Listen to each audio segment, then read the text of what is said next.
Drawing room में mummy papa के साथ पड़ोस में रहने वाले अशोक अंकल और एक अनजान दंपति को देखकर दिव्या का चौंकना स्वाभाविक था। लगता है बिटिया ने मुझे पहचाना नहीं, अनजान सज्जन हंसे। दिव्या ने उन्हें गौर से देखा। उसे पहचानते देर नहीं लगी कि ये तो उमेश चंद्र थे, जो चंद घंटे पहले उसके होटल में अपनी बेटी की शादी के लिए हॉल बुक कराने आए थे। उन्होंने बातचीत के दौरान उससे घर परिवार के बारे में पूछा था। दिव्या ने उनकी सज्जनता के प्रभाव में काफी कुछ बता दिया था। घर का पता सुनते ही उन्होंने कहा था कि स्टार टावर्स में तो उनके एक मित्र अशोक मित्तल भी रहते हैं, और दिव्या ने बताया था कि वे उसके पापा के भी अच्छे दोस्त हैं। सॉरी अंकल, सोचा नहीं था कि आपसे यहाँ और इतनी जल्दी मुलाकात होगी। अब तो मुलाकातों का यह सिलसिला चलता ही रहेगा बिटिया। अब भी चलते हैं, फिर आएंगे। उमेश चंद्र उठ खड़े हुए। फिर भी आ जाइएगा अंकल, मगर अभी तो बैठिए, दिव्या आग्रह करते हुए बोली। आंटी से तो मेरा परिचय कराया ही नहीं। परिचय क्या, आंटी तो तुम्हारी पूरी जन्मपत्री ले चुकी है। क्यों, यह आराम से जया जी और उदय जी से सुनना। अभी हमें जाने दो, घर पर बच्चे इंतजार कर रहे हैं। उनके जाने के बाद दिव्या ने देखा मेज पर परिवार की कई तस्वीरें बिखरी हुई थीं। यह सब क्या है मम्मी? सब तेरा अपना किया धरा है दिव्या, मम्मी का कोई कसूर नहीं है, उदय ने कहा। मेरा किया धरा? मैंने क्या किया है? दिव्या ने झुंझलाकर पूछा। उमेश चंद्र से बेहद शालीनता और विनम्रता से बातें। वह तो मेरी नौकरी का हिस्सा है मम्मी, दिव्या ने बात काटी। मुझे तनख्वाह ही उसी की मिलती है, और अभी जो रुकने को कहा वह आपका सिखाया शिष्टाचार है। खैर, वे यहाँ आए किस खुशी में थे? अपने इकलौते इंजीनियर बेटे देवेश के लिए तेरा हाथ मांगने, और आपने फौरन देने का वादा कर दिया, दिव्या चिल्लाई। वह लड़का देखने के बाद तेरी मर्जी पूछकर करेंगे। फिलहाल मिलने और लड़का देखने में हमें कुछ आपत्तिजनक नहीं लगा, उदय ने कहा। अगर लड़का अच्छा नहीं लगा तो मना कर देंगे, दिव्या ने गहरी सांस ली। वह तो आप शायद नहीं करेंगे, क्योंकि देवेश विनम्र और आकर्षक है। कल आया था हमारे होटल में हॉल देखने। हॉल के साथ ही उसने तुझे भी पसंद कर लिया, और आज बात करने के लिए बाप को भेज दिया। जया हंसी। उसने शायद मुझे देखा भी ना हो, क्योंकि उसने आते ही मेरे सहकर्मी विकास से बात की थी। वह केवल बैंक्वेट हॉल को देखने और उसका किराया पता करने आया था, और विकास से जरूरी जानकारी लेकर तभी चला गया था। उस समय मैं विकास की बराबर वाली सीट पर बैठी थी, इसलिए मेरा उसे देखना या उसकी बात सुनना स्वाभाविक था। यानी लड़का तुझे पसंद आया? आप भी कमाल करती है मम्मी। होटल में मेरे साथ एक से बढ़कर एक स्मार्ट लोग काम करते हैं। 5 सितारा होटल में आने वाले सभी शालीन ही लगते हैं, और मैं सबको पसंद करने लग गई तो हो गई छुट्टी। एक बात और, प्रोबेशन पीरियड में आप मेरी शादी की बात सोच भी कैसे सकती है? तेरे पापा ने तो उमेश चंद्र को यह भी बताया था कि अपने बेटे सौरभ की गैरहाजिरी में वे बेटी की शादी की सोच भी नहीं सकते, और सौरभ अगले साल के अंत से पहले नहीं आ सकता, तो उन्होंने कहा कि उन्हें भी कोई जल्दी नहीं है। पूरी बात बताओ ना जया। उमेश चंद्र ने साफ कहा कि बेटी की शादी करने के तुरंत बाद बेटे की शादी करने लायक उनकी हैसियत नहीं है, लेकिन लड़की अच्छी लगी, इसलिए बात करने चले आए इस उम्मीद से कि शायद हम कुछ समय बाद शादी करने के लिए मान जाएं। हमें वे सुलझे हुए लोग लगे, इसलिए हमने उन्हें सपरिवार बुलाया है। लड़के की सुविधानुसार आएंगे वे किसी दिन। यह भी बता दिया ना कि मुझे उनके लड़के की सुविधानुसार जब चाहे तब छुट्टी नहीं मिलेगी। अपनी छुट्टी का दिन और घर आने का समय तो तू स्वयं ही उन्हें बता चुकी है। जया और उदय हंसने लगे। दिव्या मुंह बनाती हुई अपने कमरे में चली गई। अगले सप्ताह उमेश चंद्र पत्नी और बेटी बेटे के साथ आए। दिव्या को पापा से सहमत होना पड़ा कि सुलझे हुए लोग हैं। देवेश ने उससे साफ कहा कि वह दहेज में कुछ नहीं लेगा, और दिव्या को अपने शौक उसकी या अपनी सीमित आय में ही पूरे करने होंगे। इकलौता बेटा है, इसलिए माता पिता के प्रति उसके कुछ दायित्व हैं। उन्हें छोड़कर न तो वह ज्यादा पैसे के लालच में विदेश जाएगा, और न ही तरक्की के लिए किसी दूसरे शहर में। दिव्या को इसी शहर में उसके माता पिता के साथ रहना पड़ेगा। दोनों ही शर्तें दिव्या को मंजूर थीं, क्योंकि उसके माता पिता भी यह शहर छोड़कर जाने वाले नहीं थे। यहाँ रहते हुए वह बराबर उनका ख्याल भी रख सकेगी और देवेश का संयुक्त परिवार होने से जरूरत पड़ने पर मम्मी पापा के पास आकर रहने में भी आसानी रहेगी। जल्दी ही दोनों की सगाई हो गई। सगाई के बावजूद देवेश का व्यवहार बहुत सौम्य और शालीन था। वह दिव्या को फोन करता था, उससे मिलने आता और घुमाने भी ले जाता था, लेकिन दिव्या की सुविधा अनुसार। उसका कहना था कि प्रोबेशन पीरियड पूरे कैरियर की नींव है। अगर वह पुख्ता हो गई तो बुलंदियों को छूना मुश्किल नहीं होगा। दिव्या का भी यही सपना था, होटल की सर्वोच्च कुर्सी पर बैठना। देवेश जैसे समझदार जीवन साथी के साथ अब यह मुश्किल नहीं लग रहा था। दिव्या के प्रोबेशन पीरियड पूरे होने से कुछ रोज पहले सीढ़ियों से गिरने के कारण जया के दाहिने कंधे की हड्डी कई जगह से टूट गई। कई घंटे के ऑपरेशन के बाद कंधे को जोड़ तो दिया गया, लेकिन डॉक्टर ने उन्हें आराम और एहतियात बरतने को कहा था। मां के फ्रैक्चर की खबर सुनते ही दिव्या की बड़ी बहन विजया भी आ गई थी। उसके रहते दिव्या काम पर जाती रही, लेकिन विजया अपना घर और बच्चे छोड़कर कितने रोज तक रुक सकती थी। जया तो पूरी तरह से विजया पर आश्रित थी। उन्हें सहारा देकर उठाना बैठाना, यहाँ तक कि एक खास अवस्था में लिटाना तक पड़ता था। पापा कितनी छुट्टी लेते और फिर माँ और घर दोनों की देखभाल उनके बस की बात नहीं थी। दिव्या को छुट्टी तो नहीं मिल सकती थी, लेकिन प्रोबेशन पीरियड पूरा होते ही वह नौकरी छोड़ सकती थी। इसलिए उसने वही किया। मम्मी पापा ने तो नौकरी छोड़ने के लिए मना किया था, लेकिन दिव्या के यह कहने पर कि नौकरी तो कभी भी दोबारा मिल जाएगी, लेकिन तीमारदारी में थोड़ी सी कोताही हो गई तो मम्मी हमेशा के लिए अपाहिज हो जाएंगी, वे गदगद हो गए।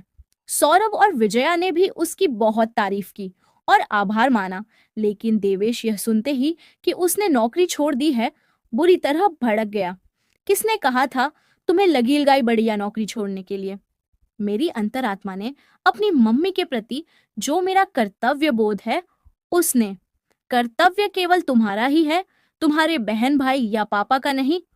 विजया दीदी घर और बच्चे छोड़कर जितना रुक सकती थीं, रुक गईं। सौरभ भैया स्कॉलरशिप पर पीएचडी कर रहे हैं, इसलिए बीच में छोड़कर नहीं आ सकते, लेकिन पार्ट टाइम जॉब करके पैसा भेज रहे हैं।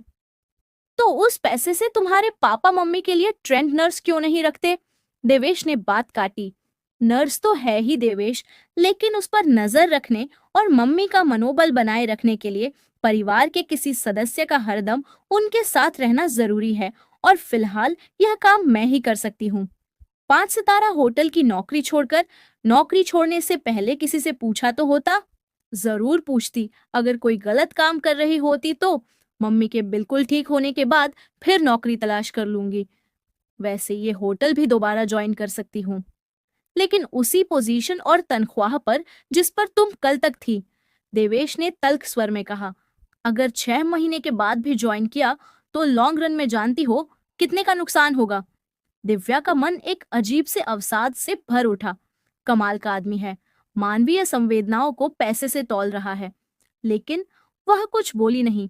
मम्मी के आईसीयू में रहने के दौरान देवेश बराबर पापा के साथ रहा था और उन्हें सौरभ की कमी महसूस नहीं होने दी थी। उसके घर वाले भी परिवार की तरह उन सब के लिए खाना लाते थे, जया को तसल्ली दिया करते थे। उदय और जया बहुत खुश थे कि दिव्या को इतना अच्छा घरवर मिला है। दिव्या को लगा कि नौकरी में अनुभव होने के कारण शायद देवेश को मालूम होगा कि नौकरी में वरीयता की क्या अहमियत है, मगर दिव्या की वरीयता तो मम्मी की संतुष्टि और सेहत थी। देवेश रोज ही शाम को जया को देखने आया करता था, लेकिन उस रोज के बाद वह नहीं आया और न ही उसने फोन किया। 2 से 3 रोज के बाद जया ने पूछा कि देवेश क्यों नहीं आ रहा है, तो दिव्या ने उन्हें टालने को कह दिया कि काम में व्यस्त है। जया को तसल्ली नहीं हुई और अगले रोज उन्होंने स्वयं देवेश को फोन किया। क्या बात है बेटा, तुम घर आ नहीं रहे, बहुत व्यस्त हो काम में? काम छोड़कर दिव्या बैठ तो गई है आपके सिरहाने, देवेश ने तल्ख स्वर में कहा। हाँ बेटा, रात दिन साये की तरह मेरे साथ रहती है, तभी कह रही हूँ कि तुम आ जाओगे तो उसका ध्यान बंटेगा, हंस बोल लेगी तुमसे। उसके हंसने बोलने की तो आपको फिक्र है, लेकिन उसके कैरियर की नहीं। अभी भी देर नहीं हुई है, उसे समझाकर भेज दीजिए काम पर। देवेश के स्वर में व्यंग्य था। यह आदेश जया समझ नहीं सकी। देवेश को शायद दिव्या का नौकरी छोड़ना पसंद नहीं आया। जया ने शाम को उदय के घर लौटने पर कहा, शायद क्या, बिल्कुल पसंद नहीं आया। दिव्या बोली। सुनते ही बौखला गया और लगा उलटा सीधा बोलने। कुछ ऐसा ही हाल उसके पिताजी का भी हुआ था। उदय ने हंसकर कहा। वे भी बौखला कर कहने लगे कि दुनिया में बहुत से लोग बाएं हाथ से सब काम करते हैं, जयाजी भी करना सीख लेंगी। उसके लिए दिव्या का कैरियर क्यों खराब कर रहे हैं? सोचा नहीं था कि उमेश चंद्र जी जैसे सज्जन व्यक्ति ऐसी बेहुदा बात कर सकते हैं। जब उन्हें पसंद नहीं है तो तेरा काम पर लौटना ही मुनासिब होगा। दिव्या, जया ने चिंतित स्वर में कहा। काम पर तो लौटना है ही और जरूर लौटूंगी मम्मी, लेकिन तब जब आप बिल्कुल ठीक हो जाएंगी, यानी मुझे अपने हाथ से बनाए परांठे खिलाकर काम पर भेजेंगी। और अगर मैं इस काबिल ना हुई तो? क्यों नहीं होगी? दिव्या ने जिरह की। ऑपरेशन से हड्डियां बिल्कुल सही बैठा दी गई हैं। बस अब इंतजार है उनके जुड़ने का, और वे भी सही जुड़ जाएंगी अगर आप फालतू में हिलेंगी डुलेंगी नहीं, और उसकी चौकसी करने को मैं हूं ही। ससुराल वालों की नाराजगी की कीमत पर?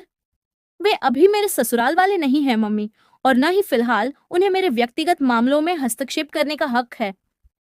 यह तो तू ठीक कह रही है बेटी, पापा ने बात काटी। नौकरी करना या छोड़ना एक नितांत व्यक्तिगत मामला है, खासकर उन लड़कियों के लिए जो शौक के लिए नौकरी करती है, पैसों के लिए नहीं। यही नहीं पापा, बात भावनाओं को समझने की भी तो है। जो लोग हमारे हालात और मजबूरियों को नहीं समझ रहे, वे सज्जनता का मुखौटा लगाए संवेदनहीन लोग नहीं है क्या? दिव्या ने पूछा। जहां पैसे का सवाल हो बेटा, वहां मध्यम वर्ग के लोग भावुक होने के बजाय अक्सर व्यावहारिक हो जाते हैं। लेकिन अभी तो पैसा उनकी जेब से नहीं जा रहा। दूसरी बात यह कि उन्होंने आपको बताया था कि अपने काम के प्रति मेरी निष्ठा से प्रभावित होकर वे आपसे मेरा हाथ मांगने आए थे। फिर अब अपने कर्तव्य या माँ के प्रति मेरी निष्ठा से उन्हें तकलीफ क्यों हो रही है? दिव्या ने फिर पूछा। कभी मौका देखकर देवेश से पूछ लेना, उदय ने टालने के स्वर में कहा। लेकिन उमेश चंद्र और देवेश का व्यवहार उन्हें भी सामान्य नहीं लगा था, और वे भी जानना चाहते थे कि कहीं उन लोगों ने दिव्या के रूप गुण की अपेक्षा उसकी तगड़ी तनख्वाह से प्रभावित होकर तो रिश्ता नहीं किया था। उसके बाद देवेश या उमेश चंद्र ने फोन नहीं किया। जया चाहती थी कि उनसे संपर्क किया जाए, मगर दिव्या नहीं मानी। परेशानी हमारे घर में है मम्मी, इसलिए उन लोगों को हमारी खैर खबर पूछनी चाहिए, और अगर वे लोग मेरी नौकरी छोड़ने से नाराज हैं तो भूल जाइए कि मैं उनकी खुशी के लिए आपके ठीक होने से पहले नौकरी ज्वाइन करूंगी। इसलिए बेहतर है कि हम अभी चुप रहें, दिव्या ने दृढ़ स्वर में कहा। जया और उदय दिव्या से सहमत तो थे, लेकिन फिर भी उन्हें यह सब ठीक नहीं लग रहा था, और वे किसी तरह उन लोगों का हालचाल जानना चाहते थे। इसलिए उदय एक रोज अशोक मित्तल से मिलने के लिए उनके घर गए।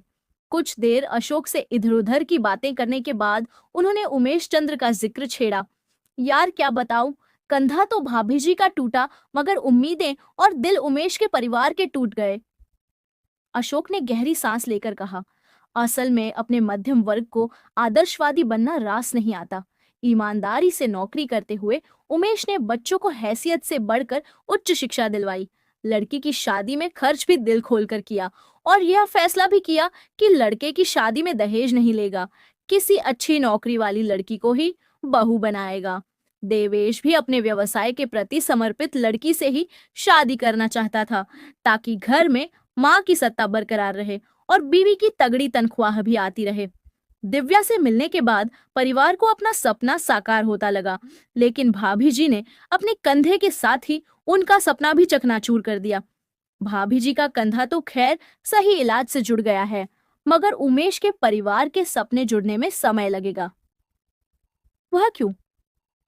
क्योंकि देवेश को एक स्ट्रिक्टली कैरियर माइंडेड लड़की चाहिए। हालांकि इस बीच उसे दिव्या से प्यार भी हो गया है, लेकिन उसे लगता है कि दिव्या अपने कैरियर के प्रति नहीं, घर परिवार के प्रति अधिक समर्पित है। घर परिवार में तो परेशानियां आती ही रहेंगी, खासकर बाल बच्चे होने के बाद।